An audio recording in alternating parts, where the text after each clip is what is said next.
Buenas, Pablo y Eleonora.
Me dan la señal. Muy buenas a todas. Les damos la bienvenida a este evento sobre avances y retrocesos en la reducción de daños en América Latina, organizado en el marco de la 66ª sesión de la Comisión de Estupefacientes de la ONU. Les habla Juan Fernández Ochoa, responsable de campañas y comunicación del Consorcio Internacional sobre Políticas de Drogas, una red mundial de más de 190 organizaciones de la sociedad civil y redes comunitarias que se unen para promover políticas de drogas que fomenten los derechos humanos y la justicia social. En primer lugar, quiero agradecer a Intercambios por esta invitación y a todas las organizaciones que se han unido para lograr este evento. La Asociación Costarricense para el Estudio e Intervención en Drogas, el Centro de Convivencia EDLA, Harm Reduction International, la Plataforma Brasileña sobre Políticas de Drogas, el Programa de Políticas de Drogas de la Fundación Osvaldo Cruz,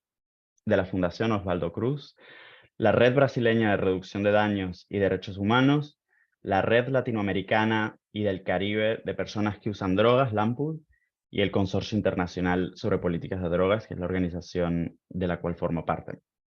Tenemos un panel fantástico de activistas y reductoras de daños, con la participación de Carolina Ahumada, de Intercambios, Angélica Comis, de EDLA, Ernesto Cortés, de ACEID, e Ingrid Farías, en representación del AMPUD. En los próximos 45 minutos buscamos no solo compartir con ustedes una visión de conjunto sobre el estado de la reducción de daños en América Latina y el Caribe, sino también acercarnos a experiencias de lucha, de resistencia y de empoderamiento que apuntan sobre cómo sobrepasar la violencia que asedia a las comunidades usuarias de drogas en nuestra región. Comenzamos entonces con Carolina Ahumada. Carolina es socióloga por la Universidad de Buenos Aires, coordinadora del proyecto de atención en fiestas OPAF, un programa de reducción de daños para jóvenes en espacios de ocio, y directora adjunta de YouthRise, una red internacional de jóvenes que buscan nuevas políticas de drogas y reducción de daños de espectro amplio. Carolina, tienes la palabra. Bueno, muchísimas gracias por la presentación, Juan, y es un placer estar acá.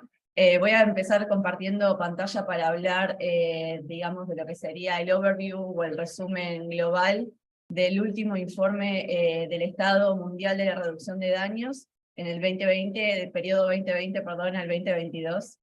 Así voy a compartir la pantalla bien rápido. Muy bien.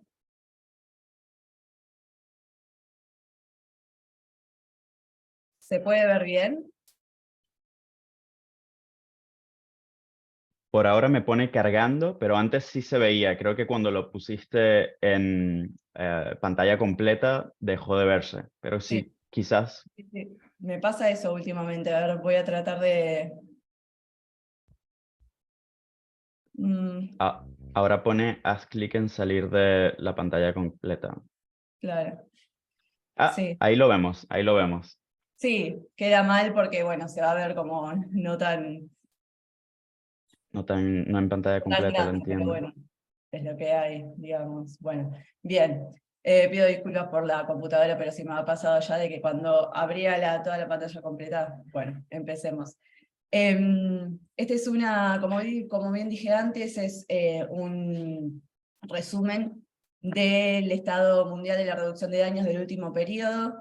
Y las cosas más importantes que han pasado en este último periodo del Estado mundial es que entre el 2020 y el 2022 hubo un incremento de las intervenciones de reducción de daños.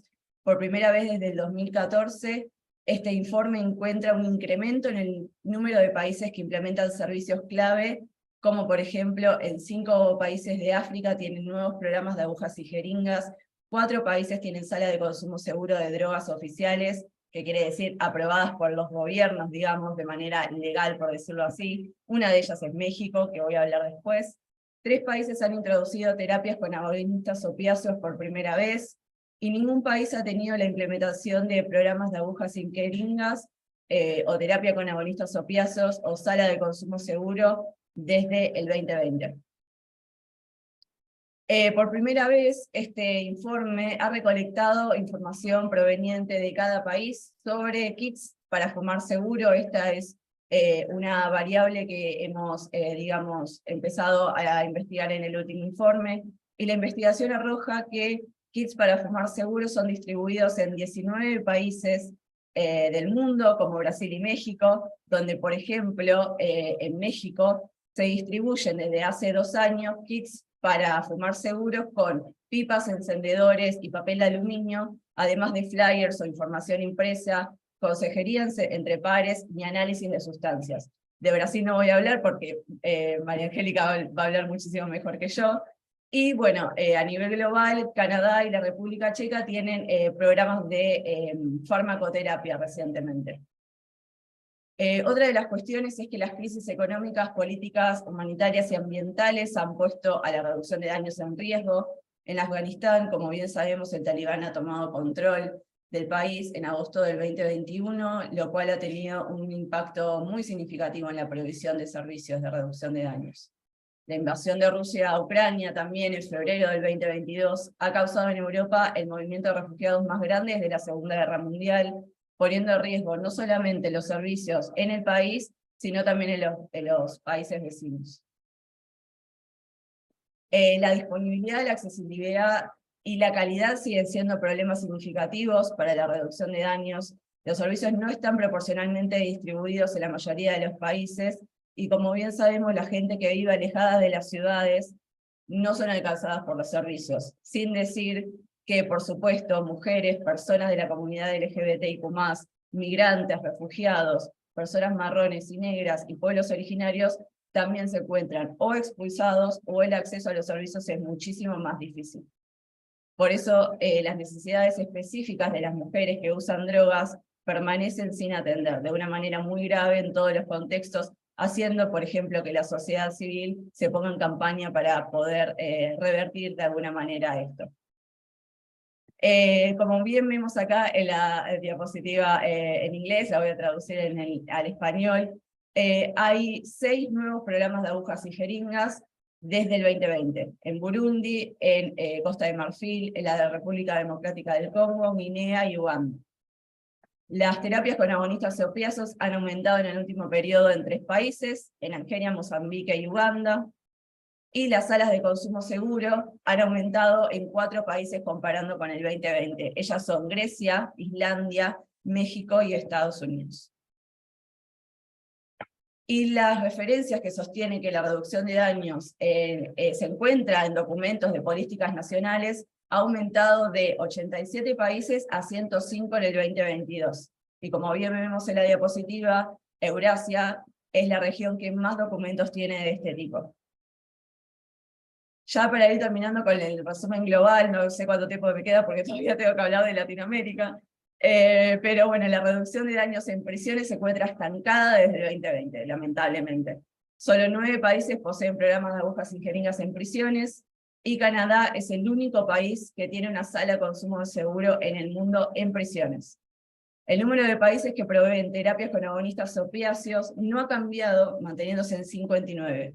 Mientras que estas terapias en prisiones ahora operan en otros países como Kosovo, Macao y Tanzania, la nueva información revela que ha habido como un equilibrio, porque hay países que dejaron de operar, países que sí empezaron a operar, manteniendo el número 59, digamos.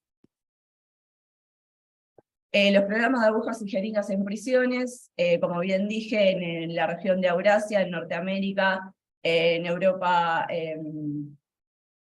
siempre me confundo si es central, en Europa Central, perdón, como bien, se fue.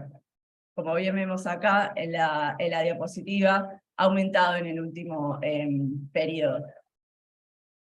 Y lamentablemente, casi 4 de cada 10 personas que se inyectan drogas tienen activamente en la actualidad hepatitis C, y 1 de cada 12 tiene activamente hepatitis B de las personas que se inyectan drogas.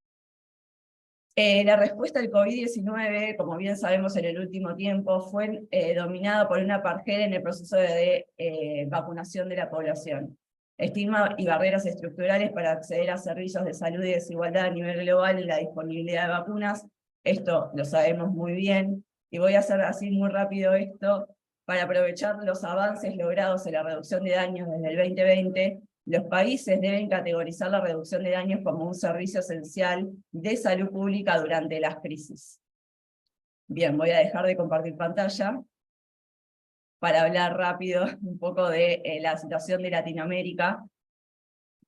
Y voy a decir que, como bien sabemos, no es necesario que lo diga, pero América Latina y el Caribe se caracteriza por una matriz de desigualdad social, en los cuales los ejes de clase, género, edad, etnia y raza, territorio, estatus migratorio y discapacidad crean múltiples situaciones de exclusión y discriminación.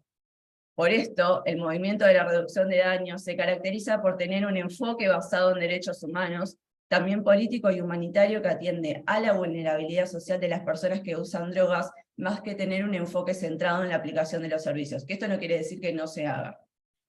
La principal preocupación de la sociedad civil en la región en el último periodo es el retroceso en materia de políticas de drogas en el marco de los gobiernos conservadores en países como Brasil, Uruguay, Chile, Honduras, El Salvador, Perú, Ecuador y Bolivia. Por suerte la situación en Brasil, por el último gobierno, creemos que ha cambiado. La cocaína es el estimulante de mayor prevalencia de consumo en la región, tanto inhalada como fumada, y los servicios tradicionales de reducción de daños, asociados, por ejemplo, al consumo inyectable de heroína y otros opiáceos, no es tan común en la región, mismo que el acceso a la naloxona. Esto, de nuevo, no quiere decir que no exista, sino que obviamente es de mucha menor prevalencia. Los programas de intercambio de agujas y jeringas, como dije antes, solo operan en México y Colombia. Es interesante que en México estos programas son gestionados por las 12 organizaciones de la sociedad civil que conforman la Red Mexicana de Reducción de Daños, o Redumex, y todas ellas tienen sede en los países del norte, en las ciudades del norte del país, donde el consumo de drogas inyectables es mucho más frecuente. En la situación de la terapia de sustitución de opiáceos y acceso a naloxona no es epidemiológicamente significativo, y sin embargo operan en países como Colombia, Puerto Rico y México. Sin embargo, lamentablemente el acceso es súper limitado, y en Puerto Rico, algo muy bueno, la naloxona está más disponible a través de organizaciones de la sociedad civil, donde las dosis se distribuyen directamente a las personas susceptibles de sufrir una sobredosis. Las salas de consumo seguro, como dije al principio, hay una sala que opera en Mexicali, operada por la Asociación Civil Verter, y es la única sala de consumo seguro en la región. Este lugar ofrece otros servicios de reducción de daños, como servicios de salud reproductiva y sexual, apoyo legal, asesoramiento entre pares, análisis de sustancias, prevención de sobredosis, programas para la prevención de VIH y hepatitis C y distribución de naloxona. Respecto de la reducción de daños en prisiones, lamentablemente sabemos que la atención sanitaria en las prisiones de Latinoamérica, e inclusive la situación ambiental de las prisiones en Latinoamérica, es muy deplorable, por decir otra palabra, por lo que la reducción de daños en América Latina y el Caribe es casi inexistente, por no decir otra cosa.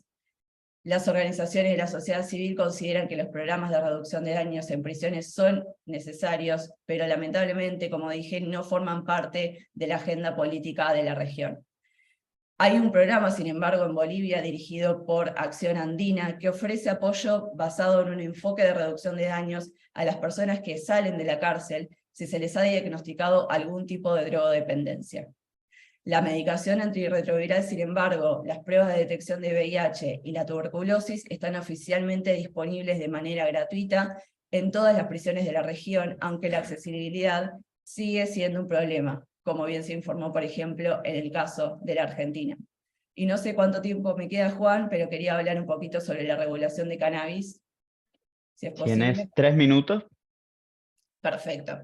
Bueno, hablando de la regulación de cannabis, es algo que la sociedad civil se lo ha puesto, digamos, como bandera en el último tiempo en toda la región.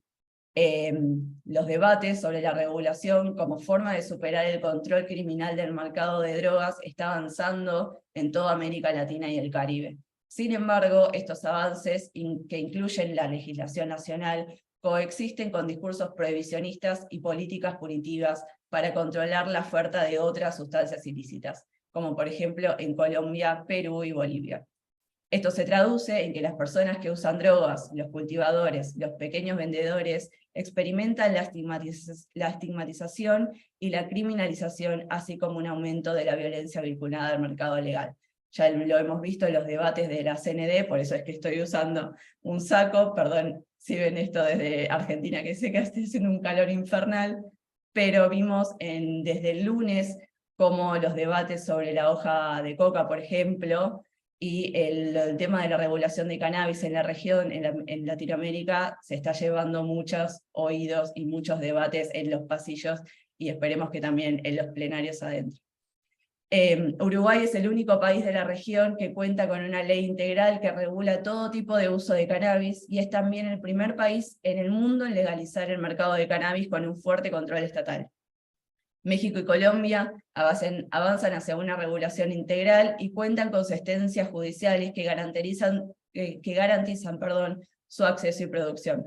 Argentina, Brasil, Chile, Costa Rica, Ecuador, Paraguay, Panamá, Perú y Puerto Rico cuentan con legislación sobre uso médico de cannabis. Y en todos estos países, excepto en Puerto Rico, el acceso al cannabis está restringido a un enfoque médico-farmacéutico. Cuba, Bolivia, El Salvador, Guatemala, Honduras, Nicaragua y Venezuela mantienen una fuerte posición prohibicionista sobre el cannabis. Y con eso terminaría mi exposición. Agradezco muchísimo la escucha y espero preguntas si llegamos con el tiempo. Gracias. Mil gracias, Carolina. Yo sobre todo destacar, y mil gracias sobre todo por concentrar tanta información en tan poco tiempo. Creo que destaco la importancia de que el Estado se responsabilice por estas políticas. Es definitivamente alentador que la sociedad civil supla a menudo la labor estatal, pero es una situación completamente insostenible y genera crisis de acceso y disponibilidad de estos servicios que son, como lo decías bien, servicios esenciales. Antes de pasar a nuestra próxima compañera, solo quería recordar al panel que este panel está siendo traducido al español por Eleonora Storelli, a quien estamos muy, muy agradecidas. Pero por tanto, como está siendo traducida, les pido que hablemos un poquito más lento para que la traducción sea lo más fluida posible. Seguimos entonces con mi compañera Angélica Comis de EDLEI, que es psicóloga, máster en el área de medicina y sociología del uso de drogas, ex asesora de políticas públicas sobre alcohol y drogas de la Secretaría Municipal de Derechos Humanos y Ciudadanía de Sao Paulo, Brasil, y actualmente coordinadora de incidencia del Centro de Convivencia EDLEI. Te escuchamos, Angélica. Olá a todas, todos, todes. Bom, eu gostaria de iniciar minha fala contando um pouquinho de uma história que diz o seguinte. A partir da segunda década do século XXI, a experiência brasileira com a redução de danos entraria em lo que pode considerar-se sua terceira geração. Si tomamos la primera como el foco en la prevención de las infecciones de transmisión sexual, y la segunda como su apropiación por áreas tales como asistencia social y otros territorios de prácticas en el campo de la salud. Estamos hablando de políticas complejas e integrales que buscan producir una amplia articulación de políticas públicas para reducir las vulnerabilidades sociales de las personas que consumen alcohol y otras drogas y que se encuentran en una situación de extrema vulnerabilidad social. El contexto político nacional desfavorable de los últimos 6 años ha impactado directamente en la atención en libertad de las personas que usan drogas. La política prohibicionista propugnada por el gobierno brasileño en anteriores comisiones de estupefacientes y la polarización política que ha resultado en mayor violencia policial, mayor desigualdad y más personas sin lugar, además del intento de criminalizar las organizaciones de la sociedad civil que trabajan con la reducción de daños en escenarios abiertos al consumo de drogas. El cuidado en libertad, a través de la lógica de la reducción de daños, es una de las principales soluciones para la reinundación de la democracia y puede contribuir a corregir el rumbo de las decisiones tomadas en los 6 años anteriores. Y para eso necesitamos agilidad. Agilidad para no perpetuar prácticas que criminalizan directamente a la población afectada por las políticas prohibicionistas de drogas. Entendemos que la reducción de daños es una de las respuestas para reducir el estigma hacia las personas que consumen drogas.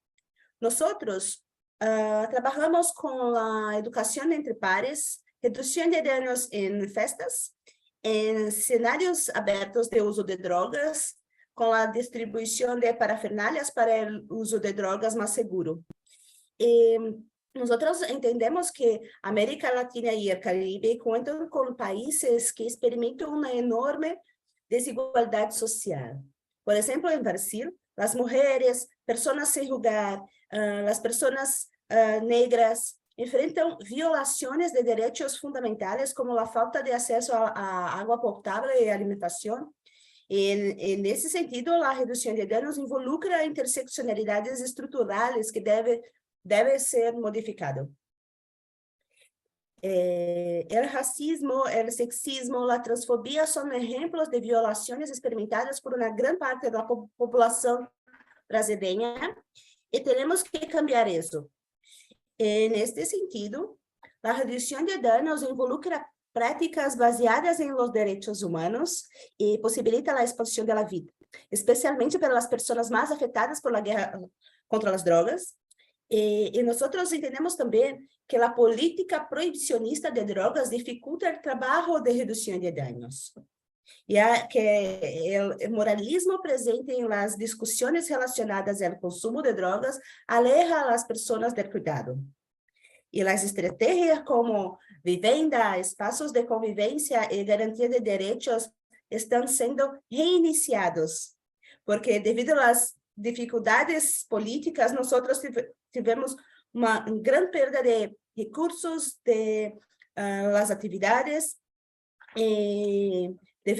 Debemos luchar por el derecho a la salud, que incluye garantizar el acceso a los servicios de reducción de daños que salvan vidas, prevenir el acoso a las personas que usan drogas y trabajadores de reducción de daños y despenalizar el uso y la posesión de todas las drogas para uso personal. Derecho a una vivienda digna, lo que implica asegurar el desarrollo de ser una medida de último recurso. Igualdad y no discriminación, que requiere, entre otras cosas, que las autoridades desarrollen e implementen de manera efectiva políticas que definan y prohíban la elaboración de perfiles raciales por parte de los funcionarios encargados de hacer cumplir la ley. Y eminen las leyes y políticas que conducen a impactos racialmente díspares con las políticas de sentencias mínimas obligatorias para delitos relacionados con las drogas. Y la reducción de daños ha demostrado ser una lógica de supervivencia. mas ela deu uma simples estratégia de saúde vinculada ao consumo de substâncias. El trabalho em rede, la lucha por derechos y la actuación entre pares son temas que muestran la importancia de la presencia de organizaciones de la sociedad civil y movimientos sociales de escenarios abiertos del uso. Y la agenda de derechos humanos, la garantía de la progresividad de los derechos económicos, sociales, culturales y ambientales se puede lograr a partir de las experiencias de los centros de convivencia, que son dispositivos intersectoriales de promoción y garantía de derechos para un conjunto de segmentos sociales vulnerables. En términos generales, também é necessário proponer cambios estruturais na política nacional sobre drogas, para que esta priorice a vida das pessoas e não se limite a perpetuar políticas racistas, transfóbicas, de asilo, punitivistas e higienistas como justificação da segurança e do cuidado público. Muitas graças por a invitação e eu creio que temos muito mais para hablar sobre reducción de daños en América Latina. Muchas gracias. Mil gracias, Angélica. Creo que tu presentación subraya muy bien cómo la reducción de daños también es una estrategia de construcción de la democracia y sociedades más incluyentes, y no solo políticas, como tú decías, higienistas o sanitarias, o intervenciones sanitarias. Me complace ahora darle la palabra a Ernesto Cortés, que es antropólogo social, director de la Asociación Costarricense para el Estudio e Intervención en Drogas, ACEID, activista usuario de la Red Latinoamericana y del Caribe de Personas que Usan Drogas, LAMPUD, investigador del colectivo de estudio Drogas y Derechos y vicepresidente del Comité de ONG sobre Drogas de Nueva York. Adelante, Ernesto. Hola, bueno, buenos días, madrugadas, si están en América Latina, noches si están en Asia, no sé. Hola a todas, todos y todas. Pues no voy a profundizar mucho, creo, en lo que han hablado mis compañeras. Creo que entre todas tocamos temas similares. Tampoco quiero profundizar mucho en la red, ya que Ingrid nos va a hablar sobre el tema. Mi interés principal, ¿no? Creo que es hablar sobre estas dinámicas de las personas que usamos sustancias en América Latina, y especialmente en Costa Rica y en Centroamérica, que es de las zonas, pues podríamos decir, más atrasadas, donde existen políticas de drogas más represivas y más punitivas. Países como Guatemala, por ejemplo, aún mantienen sanciones de pena de muerte por tráfico de drogas, aunque no se apliquen, ¿no? La legislación la tiene, igual que Cuba, por ejemplo. Y países donde ni siquiera se escucha el concepto de reducción de daños, mucho menos pensar, ¿no?, en organizaciones que estén implementando acciones.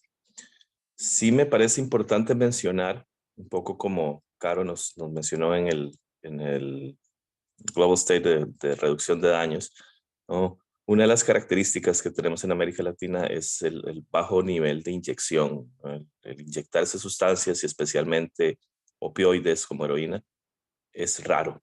En Colombia, México, tal vez en las grandes ciudades, pero en la mayor parte de la región no es común que las personas inyecten drogas.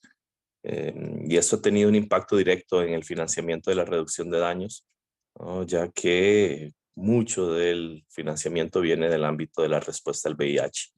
Por ejemplo, el financiamiento que tiene del Fondo Mundial. Igual el financiamiento del Fondo Mundial no está en toda la región.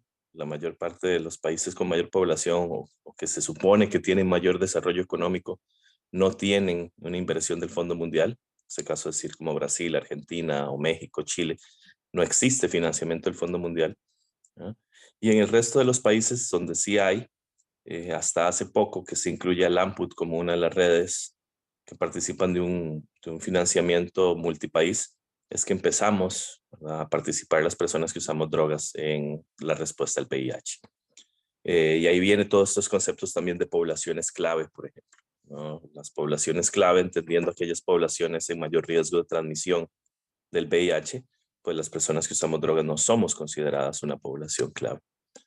Con LAMPUD hicimos un estudio en 11 países de la región, donde demostramos que las personas que usamos drogas no somos parte de ninguno de los mecanismos de coordinación país, que son como estas instancias intersectoriales que incluyen a las poblaciones, y por lo tanto, no hay intervenciones de reducción de daños, no existen las intervenciones de reducción de daños, ¿no? Y a esto se le suma la criminalización y el estigma y la discriminación, ¿verdad? Se pierde también esta noción interseccional, donde las poblaciones que sí son consideradas como claves, especialmente mujeres trans y hombres que tienen sexo con hombres o personas que ejercen el trabajo sexual, ¿no? Se ignora su consumo de sustancias y más bien genera barreras de acceso a los servicios y hasta la medicación. Yo podría decir que conozco a muchas personas trans y hombres gays, especialmente con VIH, que usan drogas, que sencillamente le mienten a sus médicos, ¿no? Porque saben que sus servicios pueden ser condicionados a tratamientos basados en abstinencia, a centros de rehabilitación que en muchos de nuestros países son casas de tortura. No sé, las comunidades terapéuticas en Brasil, por ejemplo, o los anexos en México, ¿verdad? Son situaciones que se tienen que revisar porque van más allá del riesgo de transmisión por la forma, bueno, de la transmisión de VIH por la forma que usa sustancias. Tienen que ver con problemas estructurales, con determinantes sociales, ¿no? De la criminalización, el estigma y la discriminación que vivimos las personas que usamos drogas en la región. Y de ahí creo que es importante ver cómo avanzamos una discusión más profunda sobre cómo esta criminalización, ¿verdad? Cómo este estigma afecta a otras poblaciones y afecta, en este caso, no solo la respuesta al VIH, sino los servicios de salud y de atención en general. Entendiendo que la reducción de daños para América Latina, como bien lo explicó Caro y María Angélica nos mostró en Brasil, va más allá de una serie de intervenciones sanitarias o sociales. Es una posición política, ¿no? Es una militancia hasta eso. Yo siempre digo que las y los reductores de daños en la región partimos más desde teorías de educación popular, ¿no? Hasta de militancia política que de enfoques, no sé, sociosanitarios, ¿no? O de trabajo social. Y ahí es por eso donde aparecen, ¿no? Toda una serie de documentos que desde Naciones Unidas, por ejemplo, pueden servirnos como las guías, las directrices de derechos humanos y políticas de drogas que se publicaron desde el PNUD y tuvieron adhesión de ONUCIDA, ¿no? O, por ejemplo, las guías sobre estimulantes que la Oficina de Naciones Unidas contra la Droga y el Delito produjo ya hace varios años y que en este momento creo que solo están traducidas al portugués. Pero también la movilización a nivel local, a nivel nacional. Algo que para nosotras y nosotros es importante es cómo nos organizamos como personas usuarias de drogas para exigir esos cambios en las políticas y exigir esos derechos. Eso es algo que estamos empezando a hacer en varios países. En Costa Rica, por ejemplo, estamos formando un colectivo de personas usuarias de drogas, que por cierto aquí entre el público está Lidia, ¿no? 1:40 de la mañana ya en Costa Rica. Gracias por participar en estos espacios, porque es clave. Finalmente, como bien dice el eslogan del AMPUS, nada sobre nosotros sin nosotros, y ahí es donde partimos, ¿no? Esa necesidad de generar un colectivo, una colectiva, ¿verdad? De personas usuarias que presionen, ¿no? Y que fomenten un cambio en las políticas de drogas, porque realmente, y eso es lo que más me interesa que quede claro, la reducción de daños en América Latina, más allá que unas intervenciones sociosanitarias, es un posicionamiento político y un cambio en la política de drogas. Muchas gracias. Mil gracias, Ernesto. Y sí, completamente recordar la importancia, no solo la financiación de sistemas de cuidado por parte del Estado, pero al mismo tiempo recordar que la reducción de daños es una herramienta de construcción de poder popular y en ese sentido el trabajo que el AMPUD ha hecho es fantástico. Para no tardarnos con los tiempos, finalmente me contenta presentar a Ingrid Farías, reductora de daños, trabajadora social, activista, investigadora en materia de género y drogas, representante de la Red Latinoamericana y del Caribe de Personas que Usan Drogas, LAMPUD, y coordinadora de la Red Nacional de Feministas Antiprohibicionistas, RENFA. Tienes la palabra, Ingrid.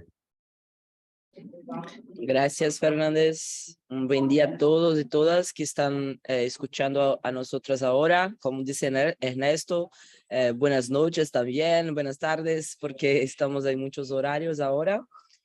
Soy Ingrid Farias, soy de região de Nordeste, em Brasil. Soy una mujer usuaria de drogas y a partir de este lugar ocupo otros espacios de reflexión, de producción intelectual, de producción de políticas públicas acerca das personas que hacen uso de drogas en Brasil y América Latina.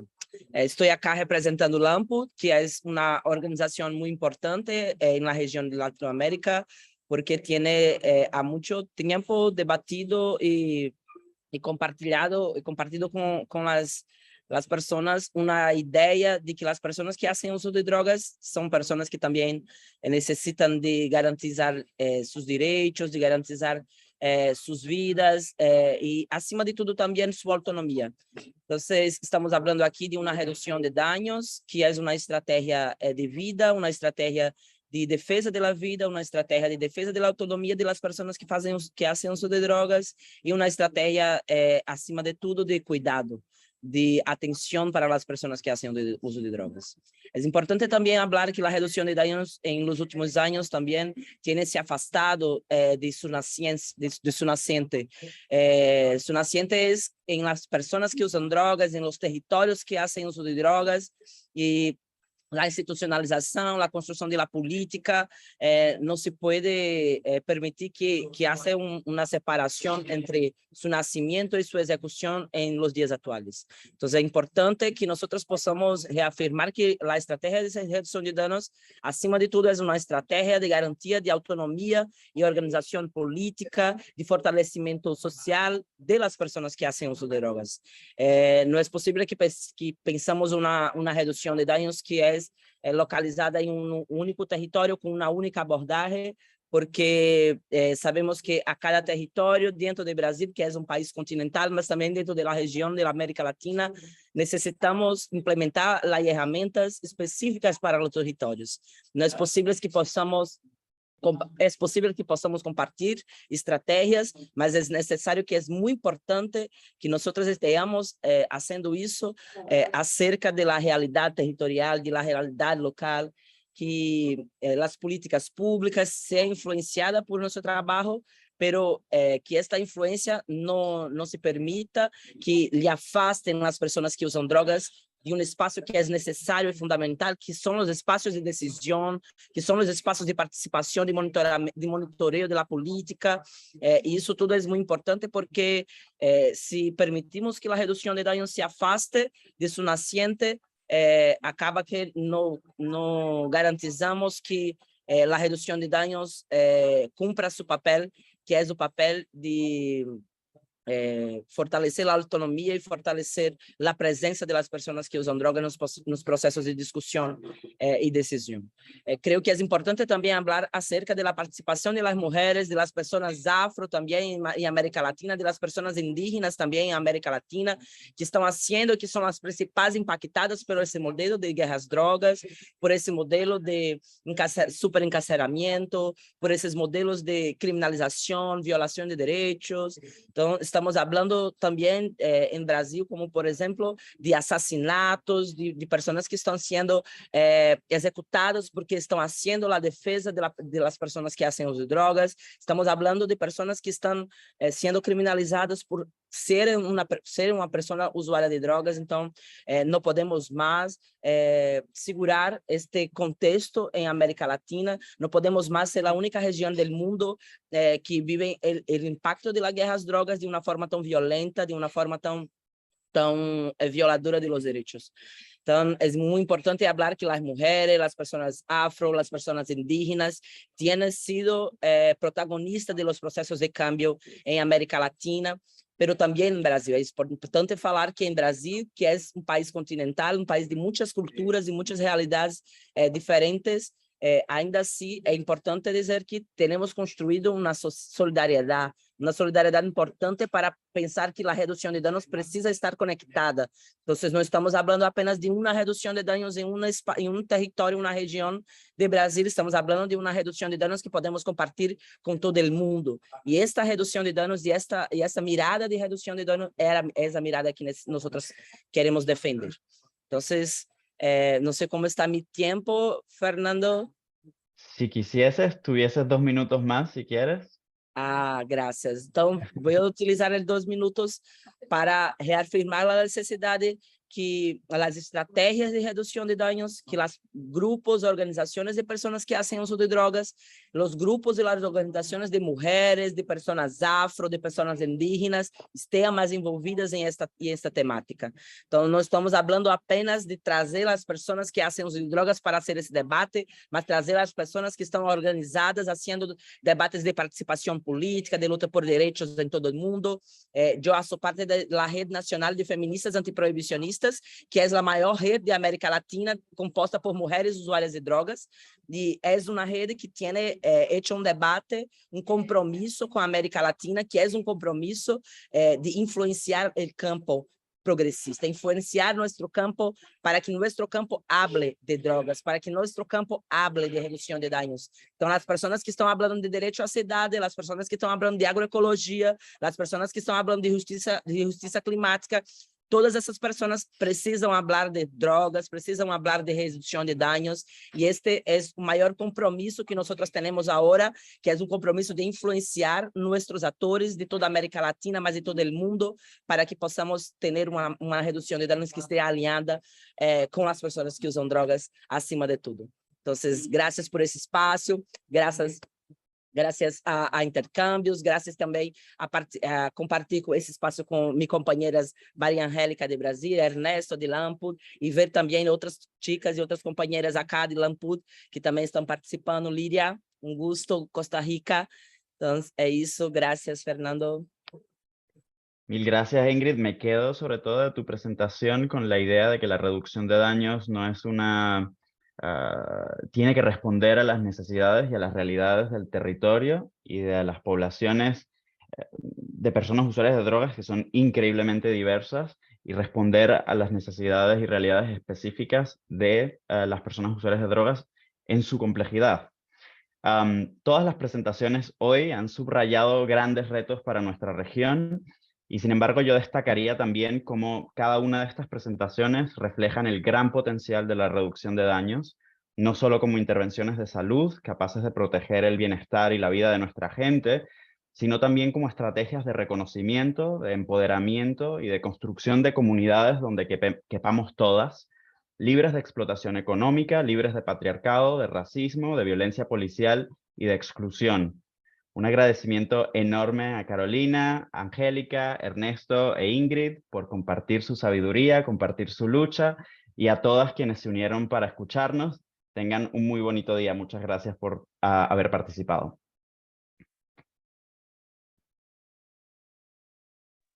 Gracias.